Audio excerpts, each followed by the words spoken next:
ओम शांति। 4 सितंबर 2022 के अव्यक्त बाप दादा के ईश्वरीय महावाक्य सुनते हैं जो रिवाइज हुए हैं। 1 अप्रैल है और 92 के जो इसमें रिवाइज किए गए हैं। तो बाबा कहते हैं कि उड़ती कला का अनुभव करने के लिए दो बातों का बैलेंस, कौन सा? ज्ञान युक्त भावना और स्नेह युक्त योग।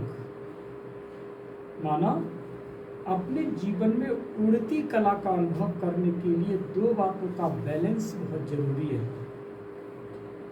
ज्ञान युक्त अपने अंदर भावना होनी चाहिए और स्नेह युक्त योग।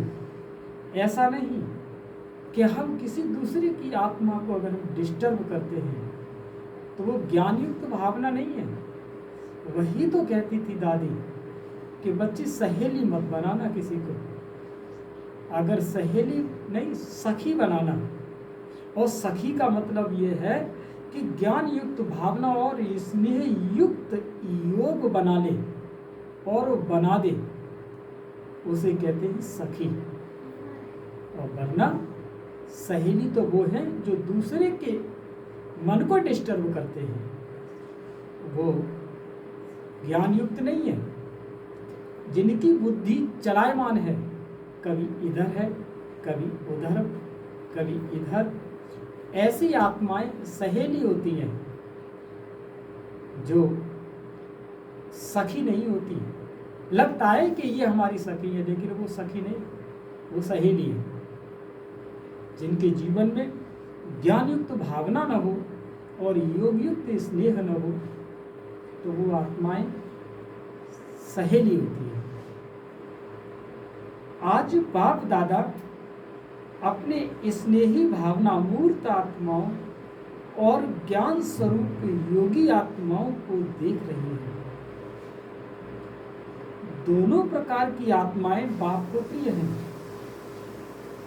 और दोनों ही बाप से अपने अपने यथा स्नेह और भावना प्रमाण प्रत्यक्ष फल वर्षे के अधिकारी हैं। ज्ञान स्वरूप योगित्व आत्माएं अपने शक्ति प्रमाण बाप के समीप समान सर्व शक्तियों की अनुभूति का वर्षा प्राप्त कर रही हैं। कौन सी आत्माएं? ज्ञान स्वरूप योगित्व आत्माएं अपने शक्ति प्रमाण बाप के समीप समान सर्व शक्तियों की अनुभूति का वर्षा प्राप्त कर रही हैं। दोनों ही प्राप्ति स्वरूप हैं, लेकिन दोनों के प्राप्ति में अंतर है। स्नेह और भावना। मूर्त बच्चे सदा भावना के कारण याद में रहते हैं। कौन से बच्चे? मूर्त बच्चे सदा भावना के कारण याद में रहते हैं, बाप से प्यार का अनुभव करते हैं, शक्ति का भी अनुभव भावना के फल के स्वरूप में करते हैं, लेकिन सदा और सर्व शक्तियां अनुभव नहीं करते। ज्ञान स्वरूप योगित्व आत्माएं सदा सर्व शक्तियों की अनुभूति द्वारा सहज विजयी बनने का विशेष अनुभव करती हैं,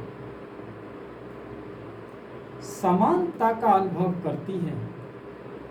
तो दोनों प्रकार के बच्चे वृद्धि को प्राप्त कर रहे हैं। सदा अचल अटल स्थिति का अनुभव योगित्व आत्मा ही करती है। इसलिए ही वह भावना स्वरूप आत्माएं भावना से स्नेह से आगे बढ़ रहे हैं, लेकिन सदा विजयी नहीं। स्नेही आत्माओं के मन में मुख में सदा बाबा बाबा है। इस कारण समय प्रति समय सहयोग प्राप्त होता रहता है। भावना का फल समय प्रमाण बाप द्वारा प्राप्त हो ही जाता है, लेकिन समान बनने में ज्ञानी योगित्व आत्माएं समीप हैं। इसीलिए भावना और ज्ञान स्वरूप बनने का लक्ष्य रखो। जितनी भावना हो उतना ही ज्ञान स्वरूप भी हो। सिर्फ भावना व सिर्फ ज्ञान यह भी संपूर्णता नहीं। ज्ञान युक्त भावना और स्नेह संपन्न योगी आत्मा, यह दोनों का बैलेंस सहज उड़ती कला का अनुभव कराता है। भाव समान अर्थात दोनों की समानता। वर्तमान समय भावना स्वरूप आत्माएं सेवा में ज्यादा आती हैं। वर्तमान समय भावना स्वरूप आत्माएं सेवा में ज्यादा आती हैं। ये आत्माएं भी स्थापना के कार्य में हैं। चाहे आदि सनातन देवता धर्म की स्थापना में, चाहे राज्य की स्थापना में, दोनों में आवश्यकता है। लेकिन अभी समय प्रमाण ज्ञानी योगित्व आत्माओं की आवश्यकता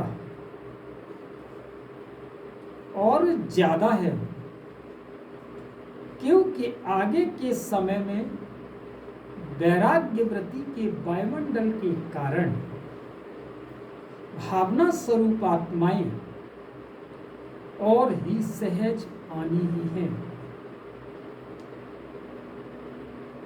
इसीलिए सेवा के लक्ष्य में ज्ञानी योगित्व आत्माओं की तरफ अटेंशन ज्यादा चाहिए। ऐसी आत्माओं की वृद्धि आवश्यक है। समझा? ऐसे नहीं समझो कि संख्या बहुत बढ़ रही है, लेकिन ऐसी पाप समान सर्व शक्तियों की अनुभूति वाली आत्माएं तैयार करो। राजधानी की वृद्धि तो अच्छी हो रही है, लेकिन विश्व परिवर्तन में दोनों स्वरूपों के बैलेंस वाली आत्माएं निमित्त बनती हैं, क्योंकि विश्व परिवर्तन के लिए बहुत सूक्ष्म शक्तिशाली स्थिति वाली आत्माएं चाहिए,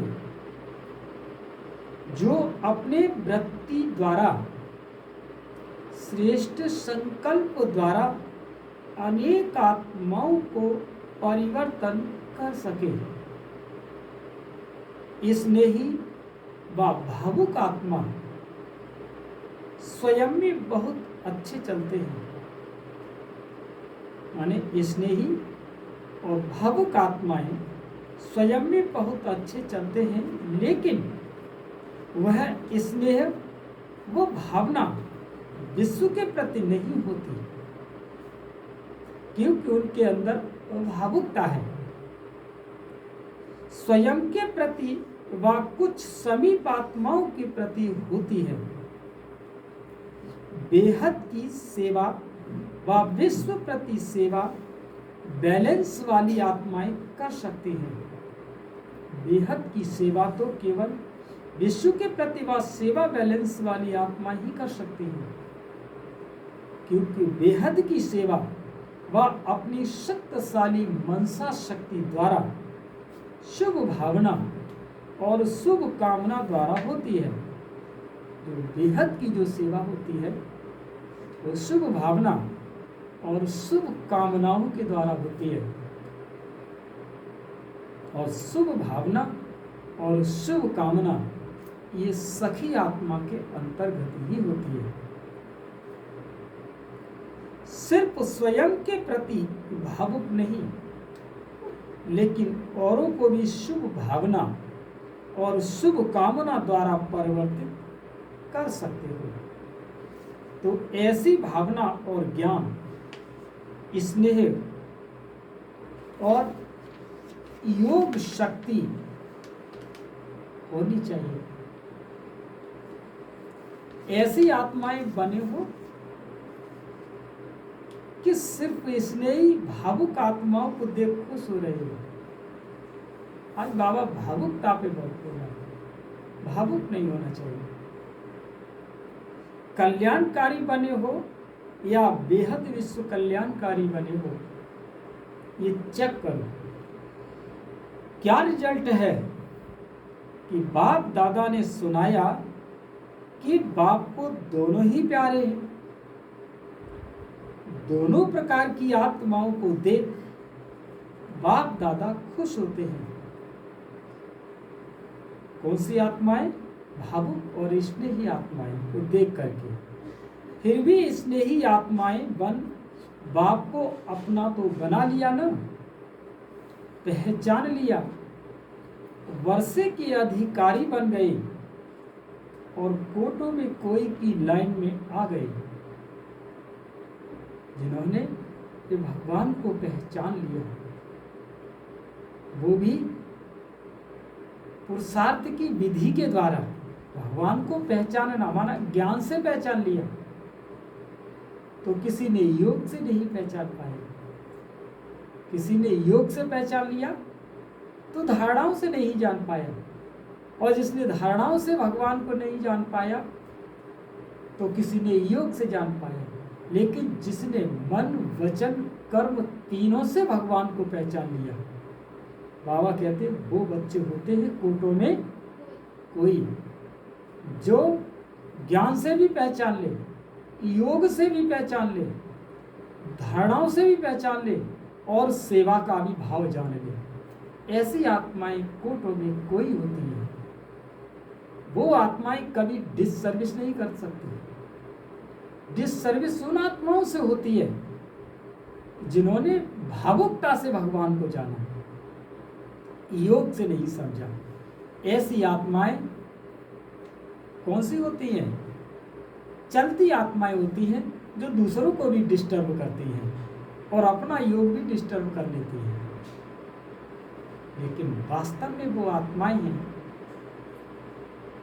जो आत्माएं ज्ञान से, योग से, धारणा से, सेवा से उस बाबा के मर्म को जान ले, वो कोटों में कोई आत्मा कहलाती है। अपने ठिकाने पर पहुंच गए, तन के भटकने और मन के भटकने से बच गए, इसीलिए खुश है ना। क्योंकि बाबा मिलता है, खुशी क्यों होती है? क्योंकि भटकना बंद हो जाता है, क्योंकि मन कहीं दूसरी जगह लग ही नहीं सकता। उसका मन शांत हो जाता है कि जो पाना था वो पा लिया। बच्चे भी खुश और बाप भी खुश। खुश किस्मत वाले तो बन गए ना। दुनिया के हिसाब से डायरेक्ट बाप के बनने वाले देखो कितनी साधारण आत्माएं हैं। विश्व के शिक्षक के स्टूडेंट देखो कैसे वंडरफुल हैं। पढ़ाने वाला ऊंचे से ऊंचा और पढ़ने वाला और पढ़ने वाले साधारण, लेकिन साधारण ही साधारण स्वरूप में आने वाले बाप को जानते हैं। बाप दादा भी VIP बनके तो नहीं आते हैं ना, साधारण रूप में आते हैं। कोई प्राइम मिनिस्टर व किसी राजा के तन में नहीं आते। इसीलिए पहचानने वाले साधारण ही भाग्य प्राप्त करते हैं। खुश नसीब होना क्यों? क्यों खुश नसीब? बाबा क्या कहते? क्यों तुम क्यों हो खुश नसीब? क्योंकि किसी राजा के तन में नहीं आते। इसीलिए पहचानने वाले साधारण ही भाग्य प्राप्त करते हैं। कितना भाग्य मिला है पद्मा पदम कहना भी कुछ नहीं है। यानी पद्मा पदम कहना भी कुछ नहीं माना। बाबा कहते हैं ये जहाँ जहाँ तक तुम्हारी नजर जाएगी वहाँ वहाँ तक तुम्हारा राज्य होगा। इसलिए पद्मा पदम भी कुछ नहीं। अभी भी देखो संख्या तो बहुत है ना। पहले सोचते थे कि इतना बड़ा हॉल किस काम में आएगा, और अभी क्या लगता है कि इससे बड़ा हॉल होना चाहिए। ब्राह्मणों को यह वरदान है कि जितना बड़ा बनाते जाएंगे उतना छोटा होता जाएगा। जो भी आए हैं सभी आने वालों को मुबारक देते हैं, लेकिन सिर्फ भावुक नहीं बनो, ज्ञानी भी बनो। प्रकृति के भी ज्ञानी बनो। ज्ञान सिर्फ आत्मा का नहीं, आत्मा, परमात्मा और प्रकृति, उसमें ड्रामा भी आ जाता है। तीनों का ही ज्ञान चाहिए। कहाँ जा रही है और अपने लिए क्या अटेंशन चाहिए, यह प्रकृति का भी अगर नॉलेज नहीं है तो नॉलेजफुल नहीं है। स्थान का, व्यक्ति का, स्थिति, तीनों का ज्ञान रखो। सिर्फ भावुक नहीं बनो। जाना ही है और लाना ही है। ज्ञान स्वरूप माना दूराते से। आज बाबा ने क्या कहा? ज्ञान स्वरूप का मतलब क्या है? दूरादेशी। और प्रेम स्वरूप का मतलब? प्रेम स्वरूप का मतलब जो तो बाबा ने कह दिया, ज्ञान स्वरूप माना दूरादेशी, और प्रेम स्वरूप का मतलब है विश्वव्यापी। विश्व के प्रति, विश्व के कल्याण के प्रति उसके अंदर प्रेम है। त्रिकालदर्शी तीनों का ज्ञान अगर स्पष्ट है तो सफलता मिलती है। तीनों का ज्ञान। अगर कोई अपनी गलती से बार बार बीमार होता है तो बाप दादा उसको ज्ञान योगी नहीं कहते। अपनी गलती से बीमार होना माना, अपनी गलती से बीमार होने का मतलब ये है कि उससे चुटपुट गलतियां होना माना। कभी देह अभिमान आना, कभी क्रोध में आ जाना, कभी किसी में आ जाना, कभी विकारों के वशीभूत हो जाना। तो बाबा क्या कहते हैं? ये अपनी गलती से अपने को बीमार कर लेना माना अपना ज्ञान और योग डिस्टर्ब कर लेना। उसे बाबा कहते हैं कि वे ज्ञानी योगी नहीं कहेंगे। ज्ञान का अर्थ है समझ। अपनी स्थिति को समझो, अपने शरीर को भी समझो। आत्मा की स्थिति और शरीर की स्थिति और वायुमंडल का सब ये ज्ञान बुद्धि में है तो नॉलेजफुल है। नॉलेजफुल का मतलब आत्मा की स्थिति, शरीर की स्थिति और वायुमंडल का सब ज्ञान बुद्धि में है तो नॉलेजफुल है। अंडरलाइन करने का शब्द है ये। इसीलिए सिर्फ भावना पर राजी नहीं हो जाओ। आने वाले और लाने वाले दोनों को नॉलेजफुल होना चाहिए। जो होता है वह तो मीठा ड्रामा ही कहेंगे।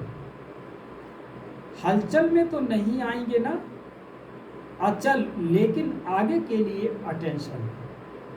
बाप दादा भी जानते हैं कि बच्चे कितनी मेहनत सहन करके पहुंचते हैं। इसके लिए तो मुबारक दे ही दी। जिस आत्मा का जो वर्षा है वह उसको प्राप्त होना ही है। वर्षे से वंचित कोई रह नहीं सकता। चाहे साकार में सम्मुख है, चाहे अपने स्थान पर मन मनाभव रहते, वर्षा अवश्य प्राप्त होना है। डबल नॉलेजफुल होना है, हाफ नॉलेजफुल नहीं बनो। अच्छा, चारों ओर के सर्व खुश नसीब आत्माएं और सर्व स्नेह और योग शक्ति की समानता की अनुभवी आत्माएं, भावना और ज्ञान स्वरूप आत्माएं, सदा बाप समान बनने के लक्ष्य को पूर्ण करने वाली आत्माएं, सदा समीप अनुभव करने वाली आत्माएं, ऐसे सदा अचल अडोल रहने वाली विशेष आत्माओं को बाप दादा का याद प्यार और नमस्ते। और हम सभी आत्माओं की बाप दादा को याद प्यार और नमस्ते नमस्ते नमस्ते। नोट है आज का कि आज मधुबन में आई हुई पार्टी में एक ही घंटे के अंदर कर्नाटक जोन के 2 बुजुर्ग भाइयों ने अपना पुराना शरीर छोड़ दिया है। इसीलिए बाप दादा ने सभी का विशेष अटेंशन खिंचवाया है।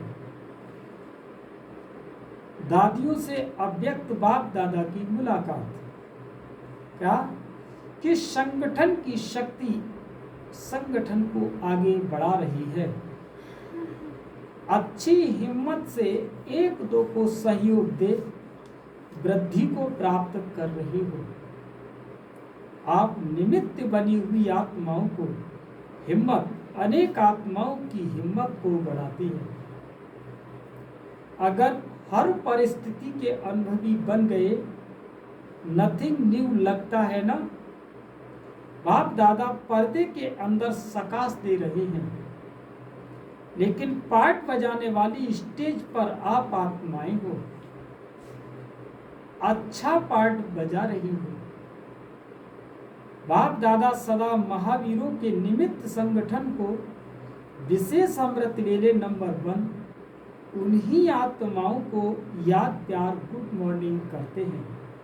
और वही सकाश कहो, प्यार कहो, सारे दिन की खुराक हो जाती है। ऐसा लगता है ना कि सब ठीक है और हिम्मत से सफलता है ही है। अव्यक्त बाप दादा से डबल विदेशी भाई बहनों की मुलाकात। आज बाबा ऑस्ट्रेलिया पार्टी से ऑस्ट्रेलिया निवासी बच्चों की विशेषता देख रहे हैं। क्या कि ऑस्ट्रेलिया निवासियों की विशेषता क्या है जानते हो? पहली बार आए हैं इसीलिए नहीं जानते। नए स्थान पर आए हो व अपने पहुंचने हुए स्थान पर आए हो। यहाँ पहुंचने से कल्प पहले की स्मृति इतनी स्पष्ट हो जाती है जैसे इस जन्म में भी अभी अभी देखा है। यही निशानी है समीप आत्मा की। इसी अनुभव द्वारा ही अपने को जान सकते हो कि हम ब्राह्मण आत्माओं में भी समीप की आत्मा है व दूर की आत्मा है। फर्स्ट नंबर है या सेकंड नंबर है, यही इस अलौकिक संबंध में विशेषता है जो हर एक समझता है कि मैं फर्स्ट जाऊंगा। लौकिक में तो नंबर वार समझेंगे कि यह बड़ा है, यह दूसरा नंबर, यह तीसरा नंबर है। लेकिन यहाँ लास्ट वाला भी समझता है कि मैं लास्ट से फर्स्ट हूँ। यही लक्ष्य अच्छा है, फर्स्ट आना ही है। तो फर्स्ट की निशानी सदा बाप के साथ रहना, प्रयत्न नहीं करना है लेकिन सदा साथ का अनुभव रहे। जब यह अनुभव हो जाता है कि मेरा बाबा है, तो जो मेरा होता है वह स्वतः ही याद रहता है, याद किया जाता नहीं है। मेरा अर्थात अधिकार प्राप्त हो जाना। मेरा बाबा और मैं बाबा का कितने थोड़े से शब्द हैं और सेकंड की बात है। इसको ही कहा जाता है सहज योगी। आपके बोर्ड में भी सहज राजयोग केंद्र लिखा हुआ है ना, तो ऐसा ही सहज योग सीखे हो। माया आती है, बाप के साथ रहने वाले के सामने माया आ नहीं सकती। जैसे अपने शरीर के रहने का स्थान मालूम है, बना हुआ है, तो जब भी फ्री होते हो तो सहज ही अपने घर में जाकर रेस्ट करते हो।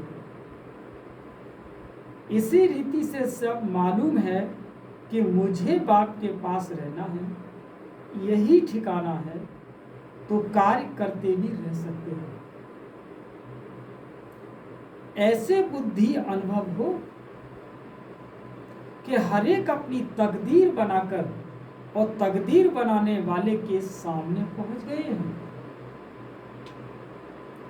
हर एक अपनी तकदीर बनाकर तकदीर बनाने वाले के सामने पहुंच गए हैं। बाप दादा हर एक की तकदीर का सितारा चमकता हुआ देख रहे हैं। वैरायटी ग्रुप है, बच्चे भी हैं और बुजुर्ग भी हैं और यूथ भी है, लेकिन अभी तो सब छोटे बच्चे बन गए। अभी कोई कहेंगे कि 8 मास के हैं, कोई 12 मास के हैं। अलौकिक जन्म का ही वर्णन करेंगे ना। अच्छा, सभी कल्प पहले वाली सिकी लधी आत्माएं हो, सदा बाप के अटूट लगन में मगन रहते हुए आगे बढ़ते चलो। ये अटूट याद ही सर्व समस्याओं को हल कर उड़ता पंछी बनाए, उड़ती कला में ले जाएगी। बाप दादा के दिल तख्त नशीन रहते हुए सदा इसी नशे में रहो कि हम कल्प कल्प के अधिकारी हैं, कल्प कल्प अपना अधिकार लेते हैं। मुबारक हो, सदा ही मुबारक लेने की पात्र आत्माएं हो। अच्छा, और अब अमेरिका पार्टी से मुलाकात। आप सब बाप दादा के सिर के ताज और श्रेष्ठ आत्माएं हो ना। श्रेष्ठ आत्माओं का हर संकल्प, हर बोल श्रेष्ठ होगा। कभी कभी नहीं, सदा, क्योंकि सदा का वर्षा पा रहे हो ना। तो जब सदा का वर्षा पाने के अधिकारी हो तो स्थिति भी सदा काल की हो। सदा शब्द को सदा साथ याद रखना, यही वरदान सभी बच्चों को बाप दादा देते हैं। सदा खुश रहेंगे, सदा उड़ती कला में रहेंगे, सदा सर्व खजानों से संपन्न रहेंगे। ऐसे वरदान लेने वाली आत्माएं सहज योगी स्वतः ही हो जाती हैं। आज खुशी का दिन है। सबसे अधिक खुशी किसको है? बाप को है या बच्चों को? बच्चों को है। बाप को यह खुशी है कि ऐसा कोई बाप सारे वर्ल्ड में नहीं होगा कि जिसका हर एक बच्चा श्रेष्ठ हो। बाप दादा एक एक बच्चे की अगर विशेषता का वर्णन करें तो कई वर्ष बीत जाएं। हर एक बच्चे की महिमा के बड़े बड़े शास्त्र बन जाएं। विशेष आत्मा हो, ऐसा निश्चय हो तो सदा माया जीत स्वतः हो जाएंगे। और मैक्सिको ग्रुप से जितना दूर है उतना दिल के समीप हो। ऐसा अनुभव करते हो ना। सभी ने अपनी सीट बाप दादा का दिल तख्त रिजर्व कर लिया है। बाप दादा का एक एक रत्न की वैल्यू को जानते हो। एक एक रत्न स्थापना के कार्य को सफल करने के निमित्त है। तो अपने को इतने अमूल्य रत्न समझते हो। कितनी भाग्यवान आत्माएं हो जो इतनी दूर से ही बाप ने ढूंढ कर अपना बनाया है। आज की दुनिया में जो बड़े बड़े विद्वान आचार्य हैं, उन्हों से आप पदम गुणा अधिक भाग्यवान हो।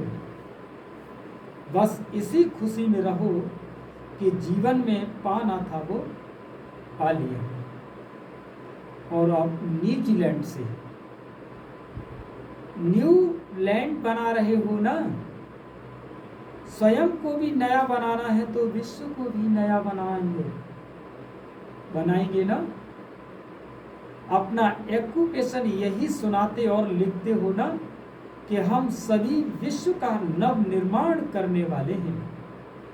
तो जहां रहते हो उसको तो नया बनाएंगे ना। हर एक स्थान की अपनी विशेषता है। न्यूजीलैंड की विशेषता क्या है? न्यूजीलैंड में गए हुए भारतवासियों ने फिर से भारत के श्रेष्ठ भाग्य बनाने वाले बाप को पहचान लिया है। भारत में रहते भारतवासी बच्चों ने नहीं जाना, लेकिन विदेश में रहते भारत की महिमा को और बाप को जान लिया।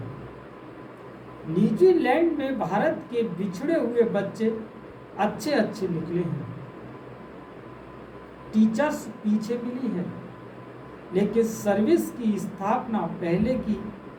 इसीलिए हिम्मत वाले बच्चे, उमंग उत्साह वाले बच्चे विशेष हैं। समझा? आज का वरदान क्या है?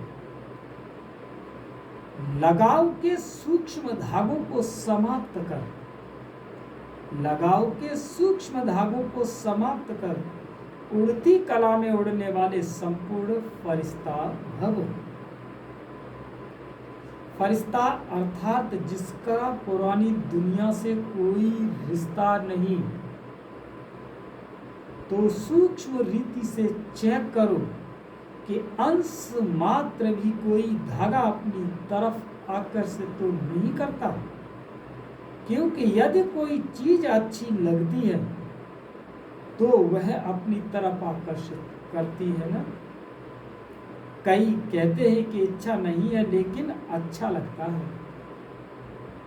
तो इच्छा है मोटा धागा और अच्छा है सूक्ष्म धागा। अब उसे भी समाप्त कर संपूर्ण फरिश्ता बनो। आज का स्लोगन है कि मनसा द्वारा शक्तियों का और कर्म द्वारा गुरु का दान देना ही महादानी बनना है। फिर से सुने स्लोगन कि मनसा द्वारा शक्तियों का और कर्म द्वारा गुणों का दान देना ही महादानी बनना है। अच्छा, ओम शांति।